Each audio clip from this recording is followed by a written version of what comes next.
here we go. It's a Monday. What are we doing? I'll tell you what we're doing. It's an Insider Notebook. James Palmer here with you for Bleacher Report. We're going to be doing one today, tomorrow, our regularly scheduled one on Wednesday, also one on Thursday. How about Friday? Yes. Saturday? No. My son turns 13. We got a Halloween party for him. We're not doing one that day. But then Sunday, we're doing one. How about that? Sunday morning, we're going to have one of these Insider Notebooks. Monday, we're going to have one. And then on Tuesday, the trade deadline, I am going to be on Bleacher Report all day long. I believe they've booked me up from the morning to the afternoon to the 4 o'clock deadline and beyond. We'll be talking about all of these moves, or lack thereof, however it seems fit, throughout all of Tuesday. So make sure you tune into that. But we will be doing an Insider Notebook every day this week. So let's go. We're going to go through a variety of things, including trade buzz, I believe. Let me look in here. Yep. We're going to go through some of the trade buzz that I'm hearing right now with games happening on Sunday that could change the course of a couple of things around the league. Maybe some of the biggest buyers we're going to keep our eye on. Some teams that are maybe calling more than others. Cowboys, where are they at? I had a chance to talk to Jerry Jones yesterday. We'll see what ends up happening with him and his Cowboys as I was at that game against the Broncos, that drubbing that his team took. Lamar Jackson's injury situation. Kind of want to clarify that up. What could be next for the Ravens? What's next for Lamar? And also Jonathan Taylor. MVP? Could we have our first MVP since 2012 as a running back? That was Adrian Peterson. We'll get to his chances there and why he should be in that conversation. Remember, jump in the chat. I'll start seeing them pop up here, and I'll try to answer them between each and every one of these topics. Let's start with some of the trade buzz that I'm kind of hearing from around the league and kind of where it's at. I don't know if this is a wet blanket type of move, but it seems like it's not very lively right now. That could change. Obviously, we have a little more than a week, but I think people in buildings are a little surprised that it's not more lively, I guess is the right word, for where things are within the trade deadline approaching us. I think the sellers are still trying to figure out some of what they want to do in terms of giving away players or essentially giving them up for trade capital in return. And the buyers have kind of made themselves known, but they're still trying to weigh how much they're willing to give up for said player or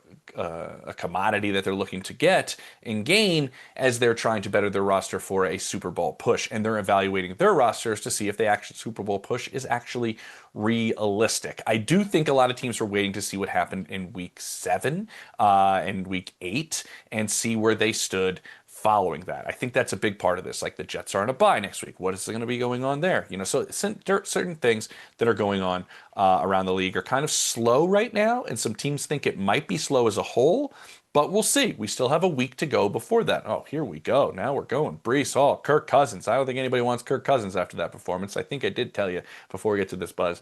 I said here repeatedly that there was a lot of people in that Falcons building that thought Kirk Cousins was done, and they didn't think he could honestly really play anymore. I think that was part of what we saw a little bit. I'm not sure anybody's trading for Kirk Cousins. I don't really see that going. We'll get to Brian Thomas Jr. in the trade buzz. I want to get through, and that'll be my second topic here in this first topic. I want to get through that Titans trade that actually did happen, and we did have one today, and Roger McCreary going to the Rams. I found this kind of interesting. There were several teams interested in McCreary, to my understanding. The Rams were interested, the Colts were interested, the Ravens were interested, the Lions, I believe, also were interested. All teams looking for his services. I think he's in the last year of that rookie deal, but it's interesting that the Rams are the ones that pull off this trade. Titans get a conditional 5th-round pick from the Rams in exchange for McCreary and the Titans' 2026 conditional 6th-round pick.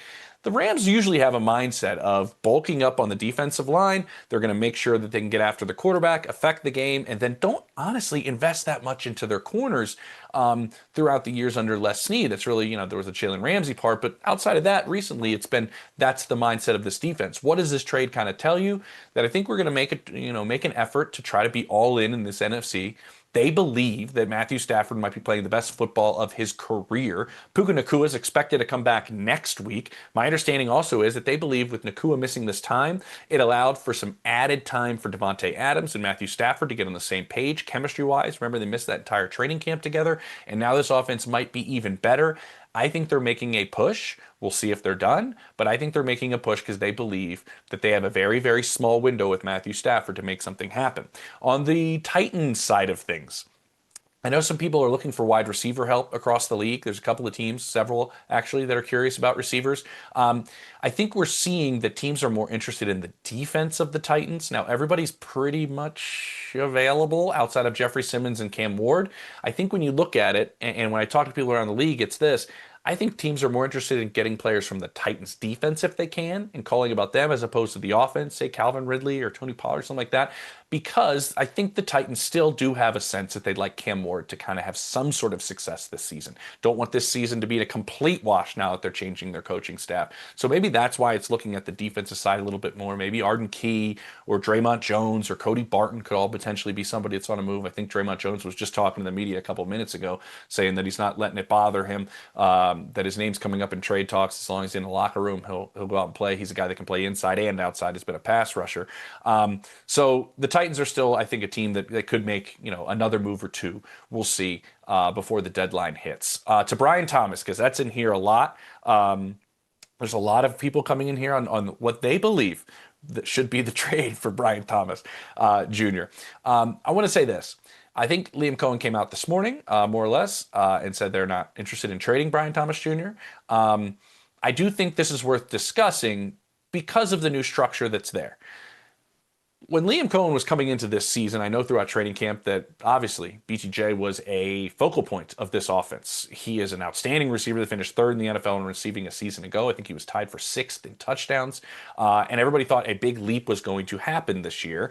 I did talk to some people yesterday, actually, that said just looking at training camp and being here for all of training camp, I didn't know if he was going to have that big second year that some people thought was going to happen. Actually, some thought he'd maybe take a step back in year two. Not sure why people that were there for training camp and are there with the Jags thought that, but that's kind of what's happened. There's been some issues with some drops. There's been some issues with this offense. Obviously, it's new. It's very different than what they were running with Trevor Lawrence running this.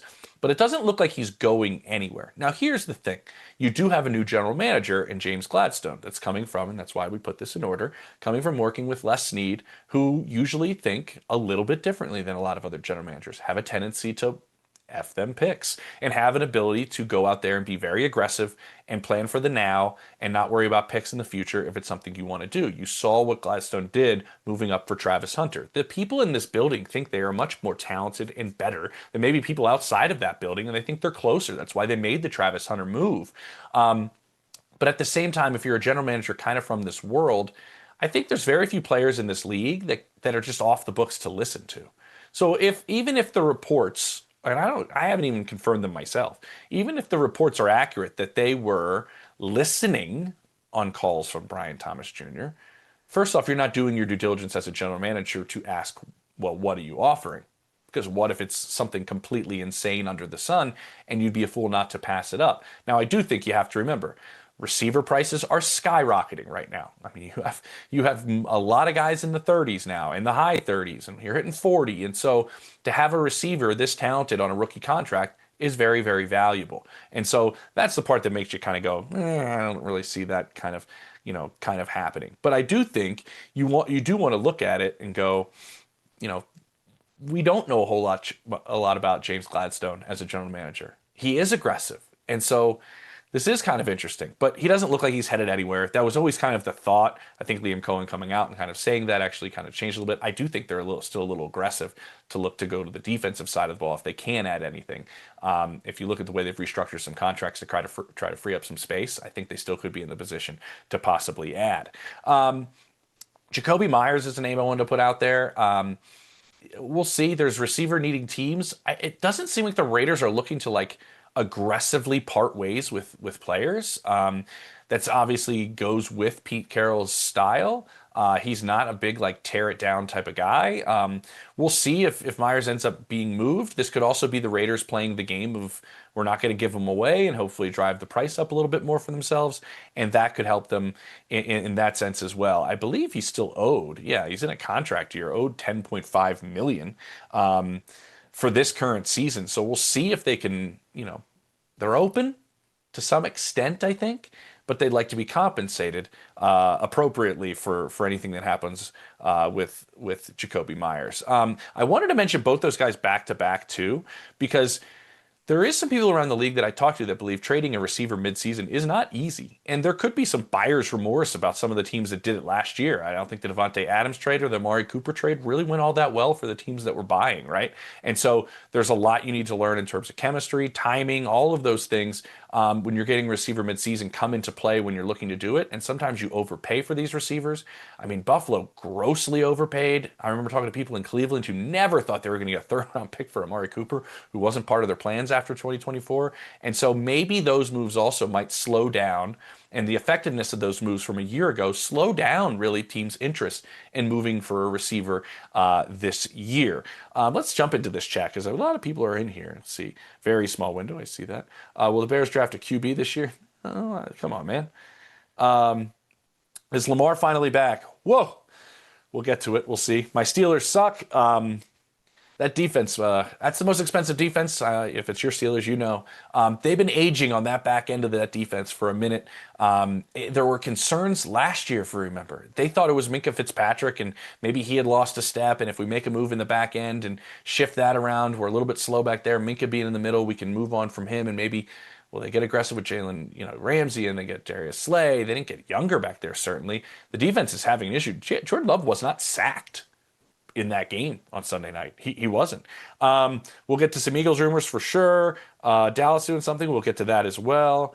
Get the Rams to CB1. We talked about that. It's just kind of the way they do business exactly. What would it cost for a team to snag Arden Key? I think that was on there from Tennessee. I don't think it's extremely high. I think that's like a team like, I'll get to the Niners, but like he's part of that next tier down where I don't think it'd be capital wise and salary wise overly expensive to make a move for somebody like Arden Key. I wanted to mention in this draft buzz as well before biggest buyers because we're moving right along here. Broncos kind of looking around at the tight end spot is kind of interesting. My co-host at Scoop City on The Athletic, we do a show together, Diana Rossini, kind of put that out there, and I kind of did some digging around Denver a little bit, and I think there is a bit of a thought that Evan Ingram and coming in to play that Joker role, and he has a history of a boatload of catches and very athletic at the tight end spot.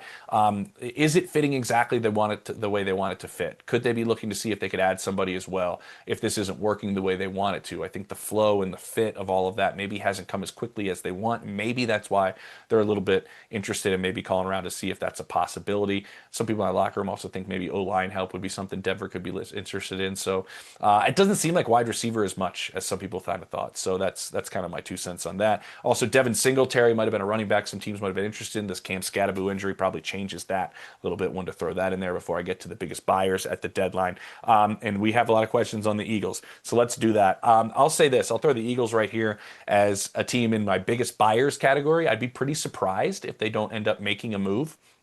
You would assume it would be at the edge spot, that it would be to help this defense.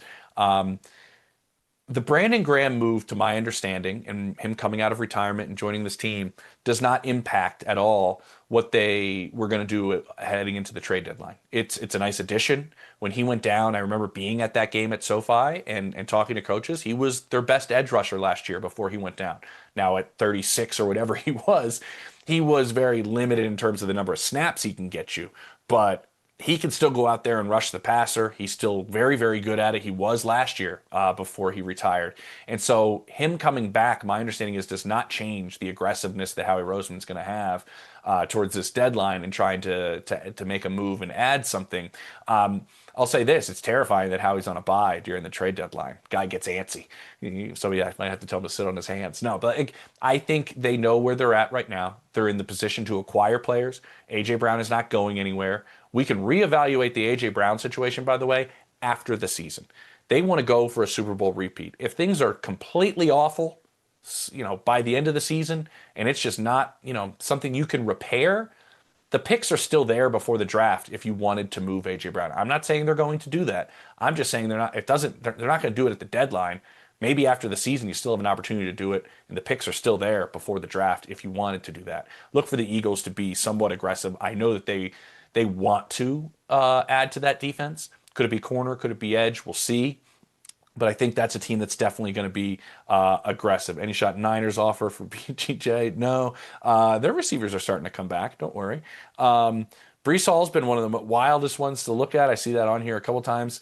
Broncos making any trades? I just threw that out there. The Brees Hall one's fascinating because they've made no effort to give him any sort of new contract. You saw what he was able to go out there and do in this last game. He throws a touchdown pass.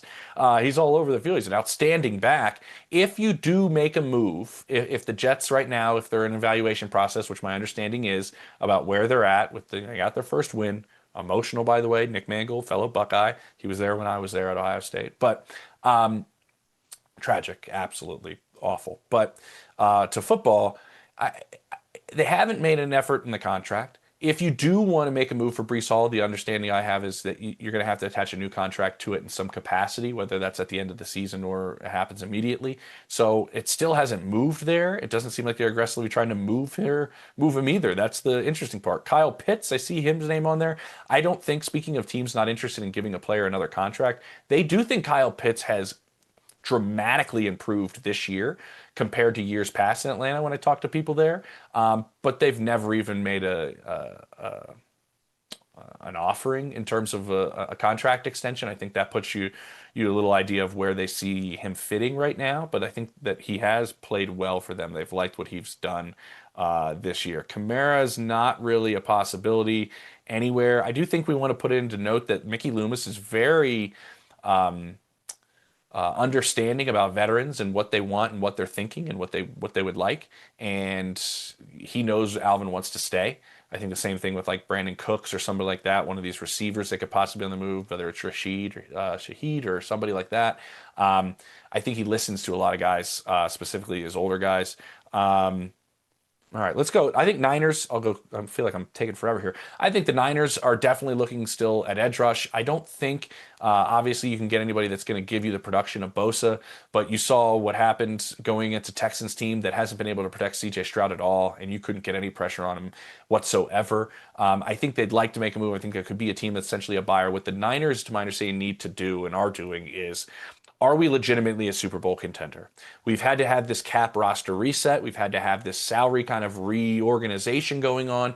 Are we legitimate contenders this year without Nick Bosa and without Fred Warner? If that's the case, if we don't think we are, should we be giving up future capital to go make a run this year if we think we're legitimately not in that category? I think that's what they're evaluating right now. It's been hard to evaluate this team. I think Kyle Shanahan's done a brilliant job with all the injuries, but how good are they on offense and defense with all the injuries they've had?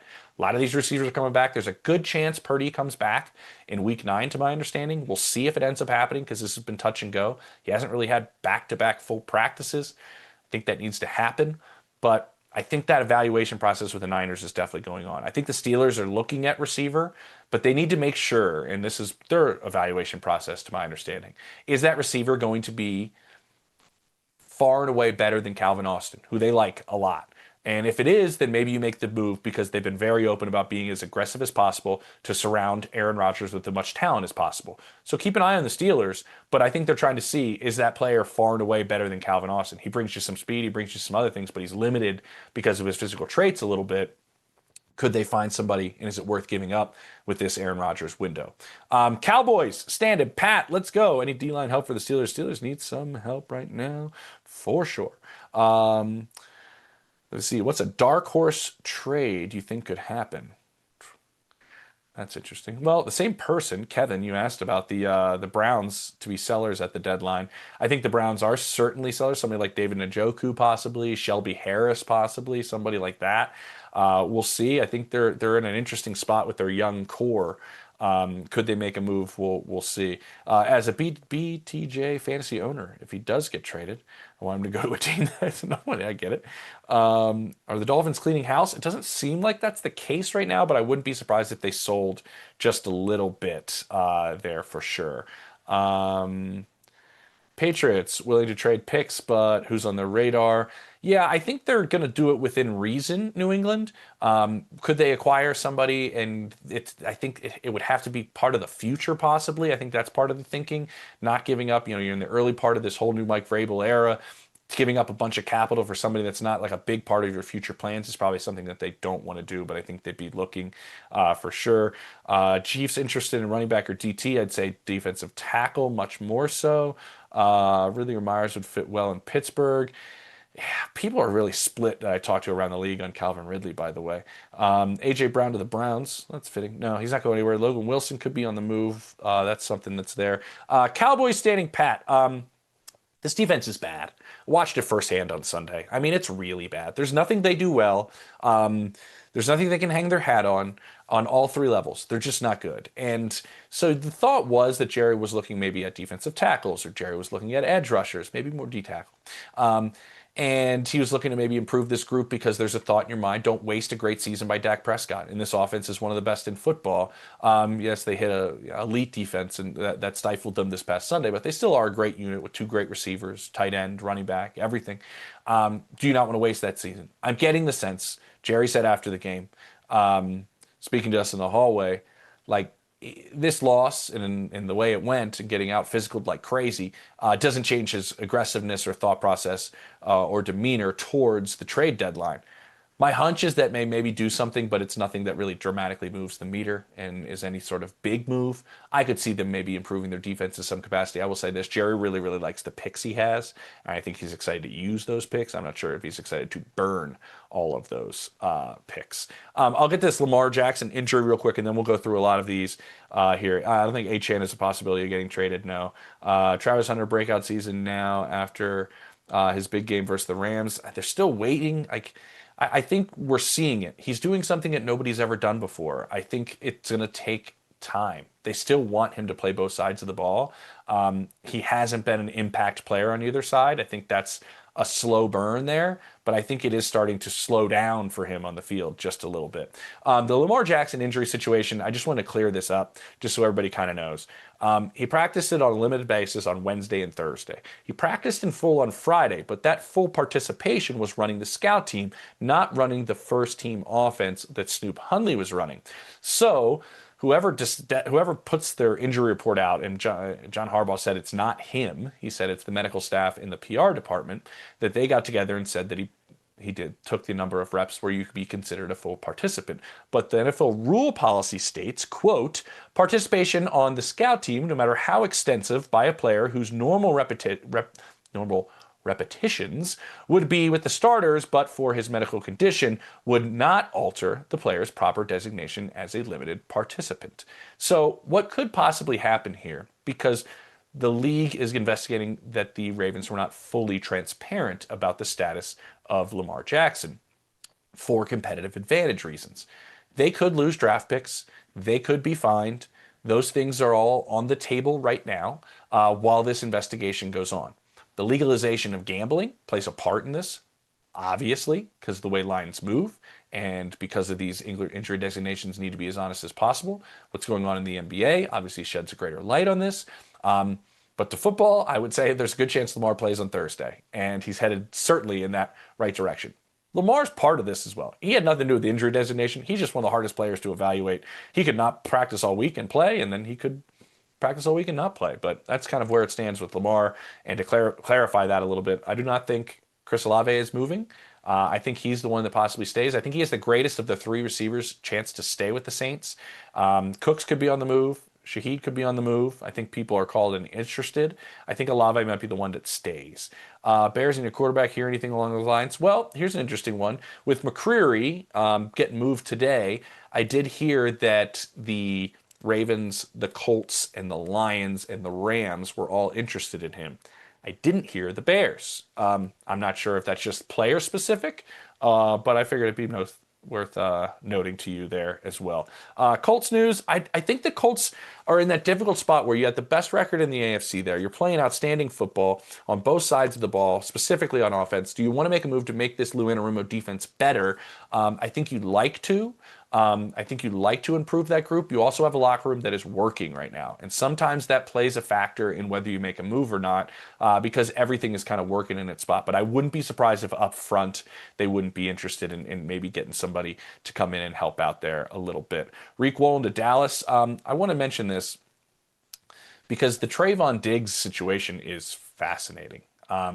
Jerry and the Cowboys are being very tight-lipped about the situation, which is interesting. They don't really have a timeline for his return, to my understanding. They don't know when he's going to be coming back. I think when Jerry talks about it, I find it fascinating. They keep saying he's got to get in the proper shape to play. It's a word he uses repeatedly, shape. Obviously, he had the incident happen, and they're being very vague about it. I think his time in Dallas could be potentially over, and they could be looking for corner help. We'll see, but that's exactly the information I know there on that. Let's see, some of these get bottled up on each other, and I'm trying to see where it's going. Any word on Adam Peters' desire to find some pass rush help for Washington? It has not been a good go of it on that side of the ball. I would remind you that he's made two massive swings on on key positions, whether it is the left tackle spot with Laramie Tunsil or the cornerback spot for Marshawn Lattimore. The Saints weren't even really shopping Lattimore. They just got blown away by the offer by Adam Peters. And I think there might be a little bit of buyer's remorse there. I don't know if Lattimore's really played up to what everybody thought maybe he would play with a new, a new spot, new scenery. He's not even really playing the number one spot. He's just sticking to a side. Does that buyer's remorse, a little bit of the way that's gone, kind of hinder you, and you can't build your roster through repeatedly making big swings in before the trade deadline? Um, Logan Wilson to the Cardinals. I think that's certainly somebody that could to the Carolina. Certainly somebody could be on the move. I don't know a specific landing spot for him. DJ Moore trade rumors not being used by the Bears. I find that one kind of fascinating. I think it's one that people are more interested in seeing if there's something there than the Bears are of making any sort of move. Anything on Seattle looking at right guard? I'm not sure. I'm sorry, I don't have that answer. Are there any changes to the Giants' plans with Scat going down? Yeah, I said Singletary could have possibly been someone that's available. Now Tracy moves up. He's more or less the starter. Then your backfield's not as crowded as it was. I want to say this real quick on Scattaboo. I have heard very few times a rookie make this type of impact on a team as quickly as they had. I had a conversation with their tight end Theo Johnson recently, who told me like it is Cam Scattaboo that pretty much brings all the energy, holds everybody accountable, whether it's a practice, a walkthrough, on the plane ride. He was like, you can hear him from the parking lot of him yelling, keeping the energy up, him motivating guys, him kind of doing. So they're not just losing this running back; they're losing a guy that really kind of helped establish this identity, honestly, as a team, and just a devastating injury for them. Falcons need a wide receiver too. Not really. It's not really how they're built as an offense. Really on like third down, Bijan Robinson's their second option. He really is. He plays their F receiver. He plays their slot. It's really Drake London and Bijan. What they need is Kyle Pitts plays a role in it. In essence, they need that receiver to play out wide. What they've needed is Darnell Mooney to stay healthy. And they'd be comfortable with that as an offense if Darnell Mooney stayed healthy. But I don't think they're looking. I think they'd like somebody to go downfield. I don't think they're going to pay, but I think they'd like somebody to stretch the field a little bit more. Is that Denzel Ward? Some of these things. Oh, Denzel Ward or Trey Hendrickson to Philly. Listen, leave it to Howie to try to swing big, but I think even though they lost, I don't think Cincinnati's moving Trey Hendrickson. And Denzel Ward's an interesting one. I don't see it. I think they want to see what Jacorian Bennett can do at the corner spot, but I do think Howie's looking. I don't know about swing with either one of those, though. Should or could the Dolphins do anything? Here's the conundrum that the Dolphins brass is in is like if you get rid of any players that could help you keep your job, that doesn't really help you keep your job. Now, that's when ownership usually steps in and goes, hey, we got to start looking more towards 2026 than now. I think they're not buyers by really any sense per se. I don't think Jalen Waddle's going anywhere either. I could see one of the pass rushers possibly being on the move, and I could see that being kind of what's going on there. The Packers looking for corner. I think there's definitely a couple teams looking for corner. I don't know if they're aggressively looking. I think corner's tough. Courier was a good one. It was a good one. Any Raiders moves?